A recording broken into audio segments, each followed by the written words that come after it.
On Thanksgiving, everything changed for me. People say the holiday is about gratitude, about coming together as a family. But that day, my sister didn't carve the turkey, she carved open my life. 1 second, everyone was laughing and passing plates around. The next, Juno stood up, grabbed the remote, and with a proud, smug smile, projected my private financial statement onto the living room wall. My $12.6 million net worth glowed in big white numbers, while every jaw in the room dropped. But no one was shocked in a good way. There were no congratulations, no hugs, no pride. Instead, I watched something darker rise in their eyes: greed. Pure, hungry greed. My name is Amelia, and for most of my life, I was the invisible daughter. I grew up next to Juno, the miracle child, the fragile one, the star of every family conversation. My parents, Darla and Vance, made our whole house revolve around her. If she sneezed, the world paused. If I achieved something, it was just fine. Nana Lorraine was the only person who ever saw me, really saw me, and she taught me to appreciate old things, rare things, and little details. I didn't know then, but she was planting the seeds for the career that would one day change my life. What my family didn't care to notice was that I worked hard. I studied on scholarships, worked odd jobs, and built an art authentication business, quietly, privately, and without their help. They assumed I was broke, struggling, just getting by. And honestly, I let them think that. It was easier. It kept them out of my business. I even sent money for Juno's endless degrees, each one abandoned halfway. They believed they were helping me. In reality, I was helping them. But the moment those numbers hit the wall, everything shifted. Before the pumpkin pie even reached the table, the demands began. My mother wiped fake tears and cried about Juno's potential and how I needed to support her dreams. My father talked about family duty and shared success. And Juno? She didn't even pretend. She looked me straight in the eyes and said, "You owe me a future." In that moment, something inside me snapped. Not loudly, not dramatically, but in a sharp, quiet way that felt final. A lifetime of neglect, guilt-tripping, and being overshadowed turned into clarity. They thought discovering my net worth gave them access to my life. They had no idea that I had been keeping a ledger of my own for years, not of money, but of every lie, every manipulation, every moment they made me feel small. That day, my betrayal didn't break me.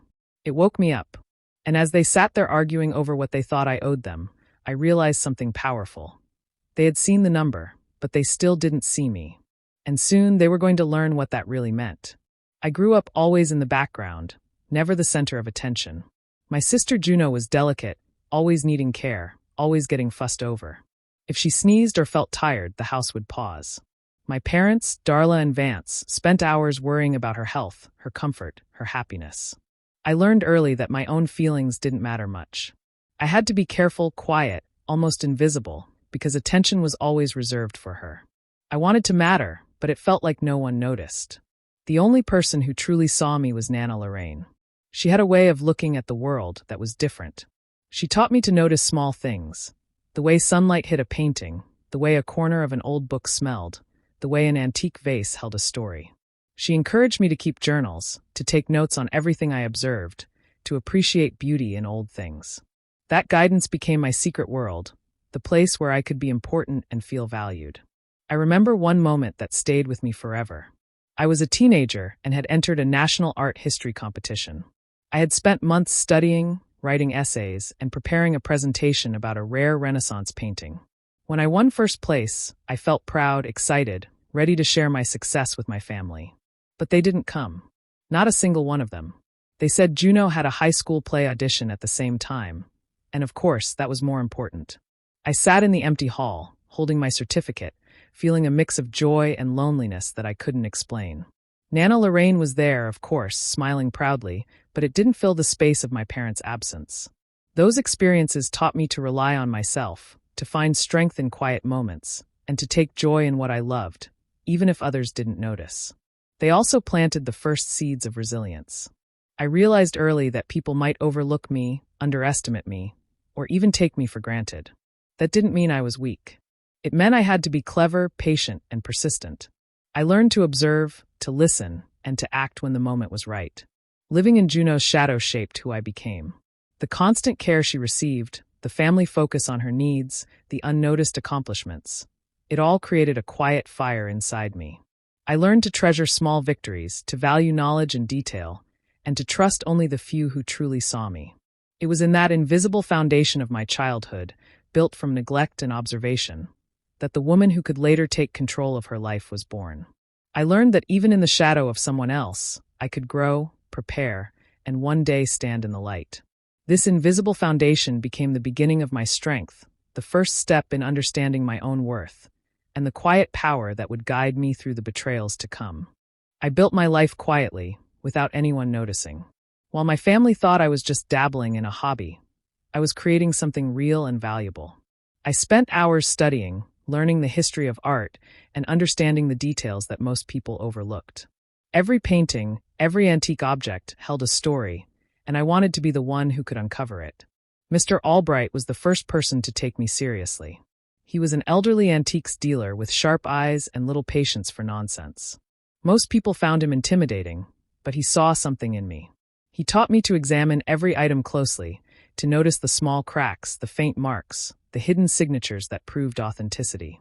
He pushed me to work harder, to question everything, and to never settle for less than precision. I learned to trust his guidance, to embrace his tough lessons, and to apply them even when no one was watching. I spent years moving between dusty attics, old houses, and high-security vaults. Some days were exhausting, climbing ladders or crouching in narrow spaces to inspect a piece. Other days required delicate care, handling fragile antiques with gloves and extreme attention. The work was hard, and it was often lonely. But it was mine. Each authenticated piece added to my reputation, though almost no one outside that circle knew of it. Meanwhile, my family believed I was wasting my time. They assumed my little hobby cost more than it earned, that I was simply amusing myself without making a real living. I let them continue thinking that. It gave me a strange kind of safety. If they underestimated me, they wouldn't interfere. I could grow my business in secret, without pressure, without expectations, and without jealousy interfering in my plans. Their ignorance became my shield. Over time, I became known in the antiques world for discretion and accuracy. Collectors and dealers trusted me with valuable pieces because they knew I treated each object with care and respect. My name, though unknown to my family, carried weight in places that mattered. The long hours, the careful study, the small victories no one else saw, all of it built something strong and independent. By the time my family would ever learn the truth, I would have a foundation no one could shake. The work I did in silence, the trust one earned from mentors and clients, the skills I developed through hard, patient labor, all of it became my self-made cage. It wasn't confining, it was protective. I had created a life of value and control, separate from their expectations, and I carried it forward quietly, letting the world underestimate me while I quietly prepared for the moment I would finally step out of the shadows. As the years passed, Juno's life grew more extravagant. She traveled, shopped, and enjoyed luxuries that I quietly helped fund, sending money under the pretense of family support. I kept my head down, letting her take what she wanted, thinking it was easier to keep the peace. But one afternoon, a colleague mentioned something that made my blood run cold. Juno had been telling people that I was the one being supported by our parents, painting me as the dependent sibling while she enjoyed her lifestyle. Hearing this, I felt a mix of shock, anger, and betrayal. That was the moment I decided to take control. I began a ledger, not of money, but of truth. I wanted to hold every unfairness, every manipulation, and every lie in one place, a record that no one could ignore. I started documenting Juno's false stories about me, the times she twisted facts to make herself look needy or important, and every guilt-laden call from my mother about how I should provide more.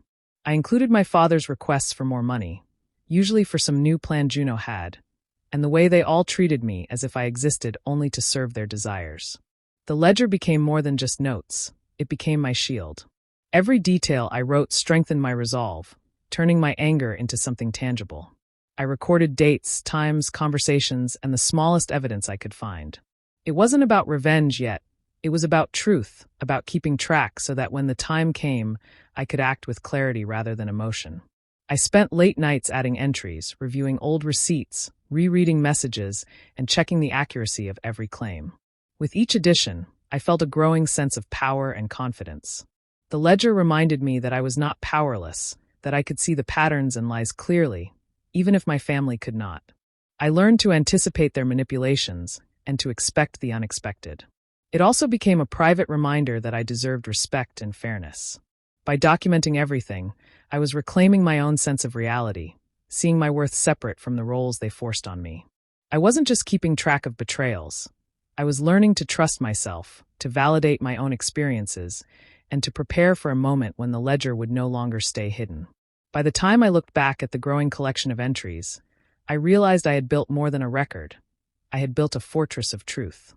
Each betrayal, each manipulation, each lie became a brick. And in that fortress, I found clarity, strength, and the quiet power to finally step out from under the shadows of my family's false stories. The ledger was no longer just paper. It was my armor. As Thanksgiving approached, something felt wrong.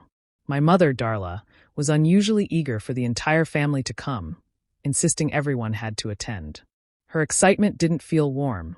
It felt calculated, heavy with expectation. Juno, on the other hand, carried her usual smug confidence, as if she already knew something I didn't. The way she smiled, the way she casually mentioned plans, it all set off a warning inside me. I sensed that this holiday dinner wasn't going to be ordinary. I started thinking carefully about how to handle it. I had my ledger, my secret record of every manipulation, but I needed more than that. I needed a way to make the truth undeniable, a moment where my family couldn't twist facts or ignore reality. I realized that they were about to ambush me emotionally, to demand more than I was willing to give, and it gave me an idea. I decided to create a little stage, a subtle trap that could turn their plan into mine. I placed my laptop in the living room where everyone would see it, making sure it was open to the financial statement I had kept private for so long. The numbers glowed clearly on the screen, impossible to miss. I knew Juno's curiosity and her tendency to pry would lead her straight to it. She had a habit of noticing things that didn't belong to her, of poking into anyone's business if it promised her advantage. I trusted that instinct. At the same time, I prepared myself mentally. I went over what I would say, how I would react, and how I would stay calm no matter what was thrown at me. I reminded myself that this wasn't about confrontation for the sake of anger. It was about showing the truth and reclaiming control. I had been underestimated for years, but now I could use that against them. As the day drew nearer, I kept everything ordinary on the surface. I cooked, I cleaned, I greeted family members warmly, all while knowing exactly how the evening would unfold. The laptop sat quietly on the table, a silent signal waiting for Juno's eyes to fall on it. I didn't have to do anything to bait her. I only had to wait. When the family arrived, everyone chatted, laughed, and settled into their usual spots. Juno moved around the room, confident and curious. I watched her carefully, noticing the way she glanced at the laptop, the slight pause in her step as she realized what she had found. I stayed composed, smiling politely, letting her take the first move. The trap was set perfectly. I knew the moment was coming. The moment when my family's assumptions would collide with the truth, and I would finally have the upper hand.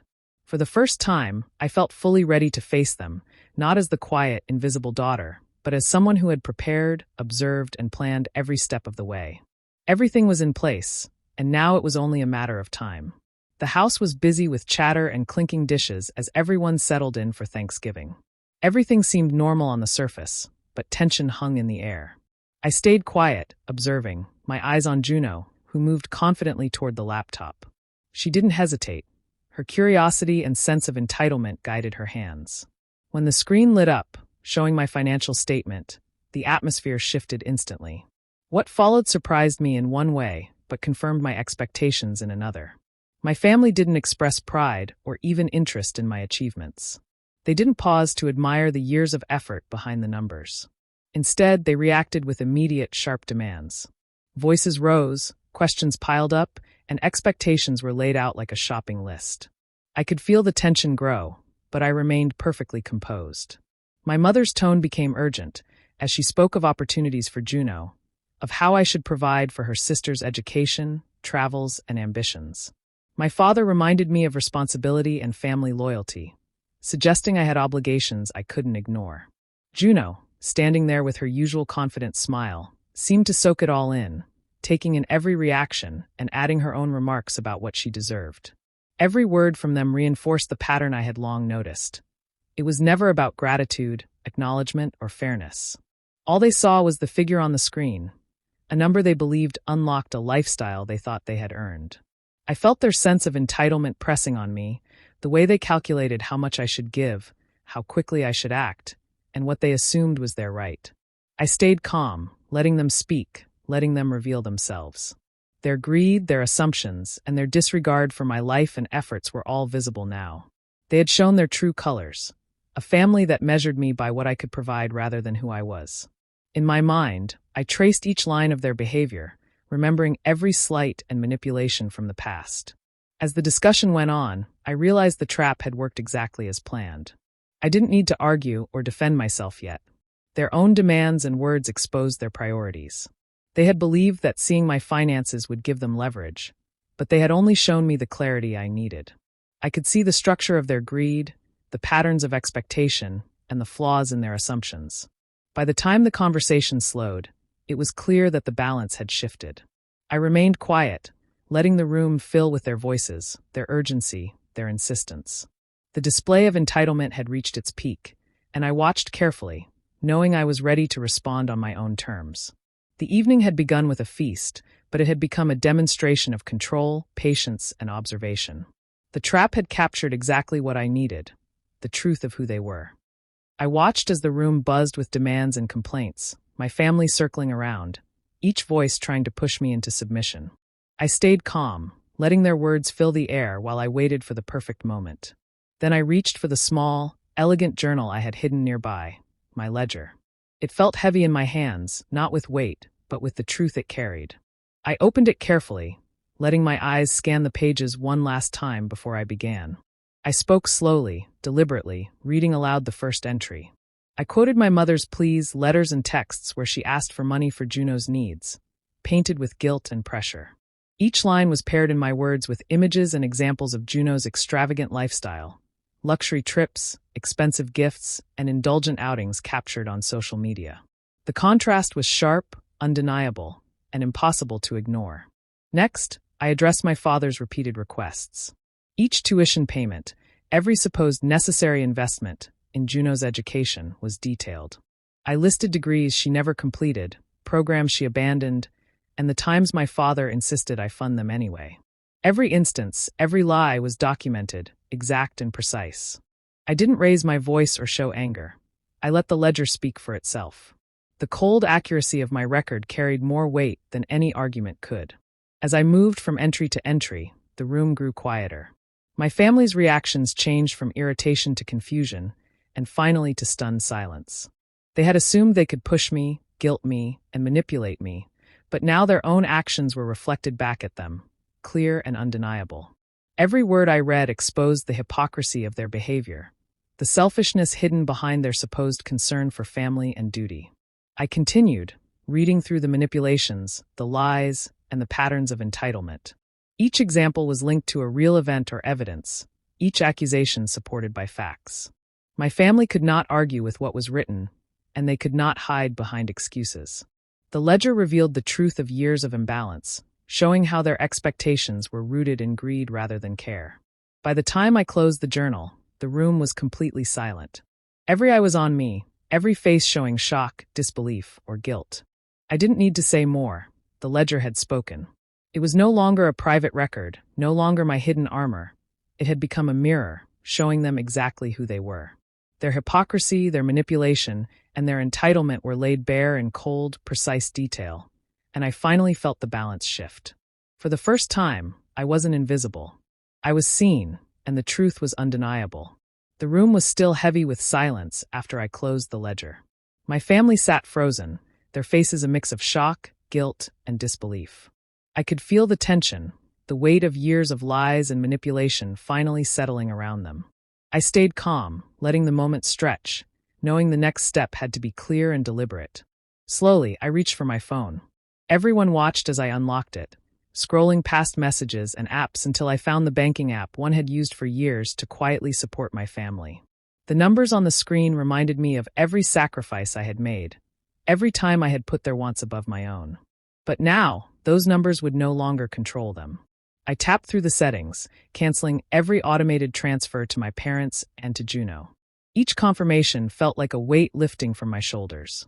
I looked up and announced clearly and calmly that as of this moment, all financial support for them was terminated. The words hung in the air, sharp and undeniable. No pleading, no arguing, no excuses could undo them. I continued, explaining that any further discussion about money, any demands or attempts to manipulate me, would be considered harassment. I made it clear that I would involve my lawyer if necessary, that my boundaries were no longer flexible, and that my generosity had limits that had long been crossed. My family's expressions changed from shock to anger, but I remained steady, refusing to be drawn into their usual guilt games. Every word I spoke reinforced my control. For years, I had quietly carried the burden of their desires, funding dreams that weren't mine, paying for indulgences while pretending it was normal. Now the power had shifted. I was no longer invisible, no longer trapped by their assumptions or expectations. The ledger had revealed the truth, and the phone completed the reckoning. My family had seen the full picture of my contributions, and now they saw the consequences of their greed and manipulation.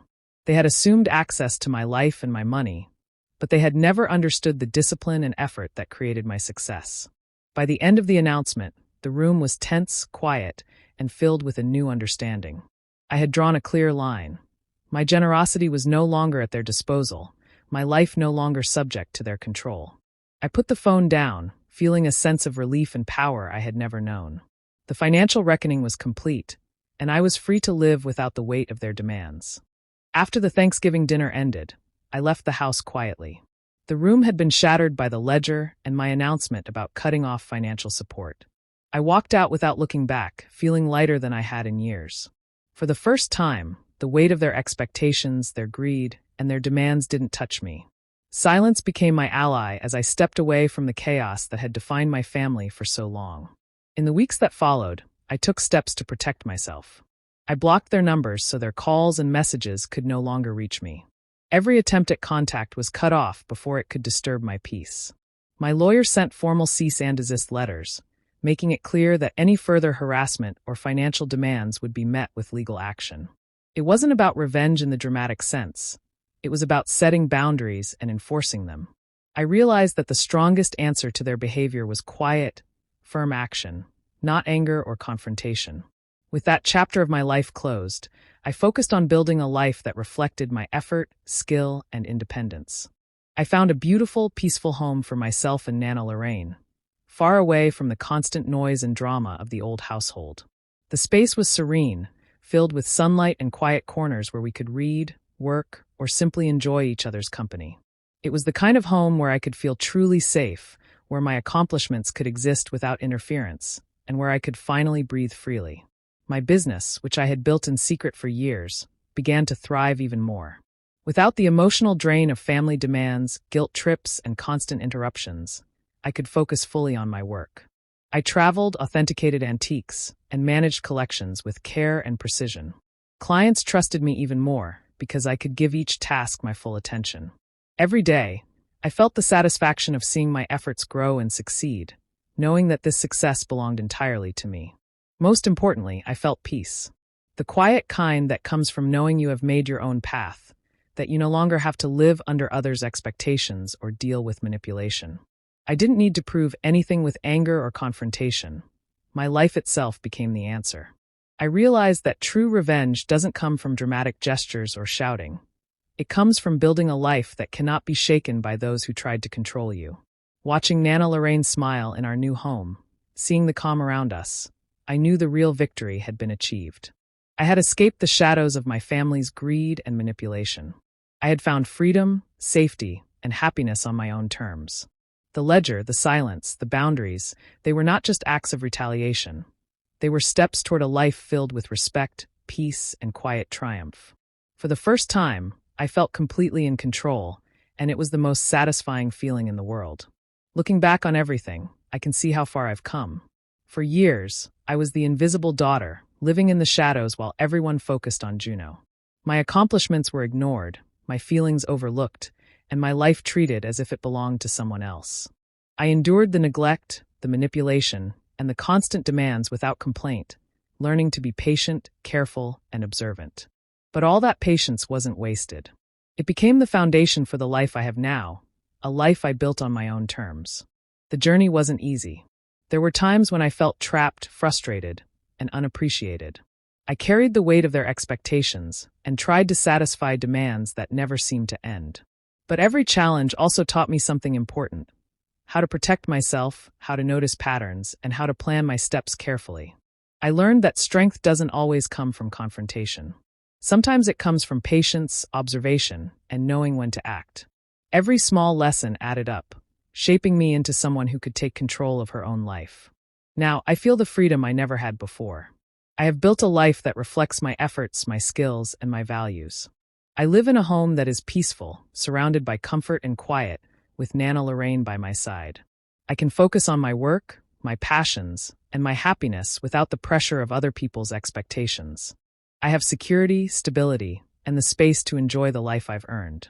This freedom feels like a reward far greater than anything I could have imagined when I was young and invisible. I've also learned a deeper truth about family. It isn't just about blood or shared history. True family is made up of the people who respect your boundaries, who celebrate your successes, and who support you without taking advantage of your efforts. I realized that being surrounded by those who care only about what I can provide is not family. It is responsibility without love. Understanding this allowed me to let go of resentment and focus on those who truly matter in my life. The ultimate lesson I carry now is simple but powerful. Revenge is not about drama or confrontation. The real triumph is living a quiet, happy life on your own terms, free from manipulation and control. My past pain shaped me, but it does not define me. My success, my peace, and my freedom are proof that I am no longer invisible. I have control over my life, and I can enjoy it fully, without fear or compromise. That, I realize, is the true victory, the peace and happiness that comes from standing firm, making choices for yourself, and creating a life that belongs entirely to you.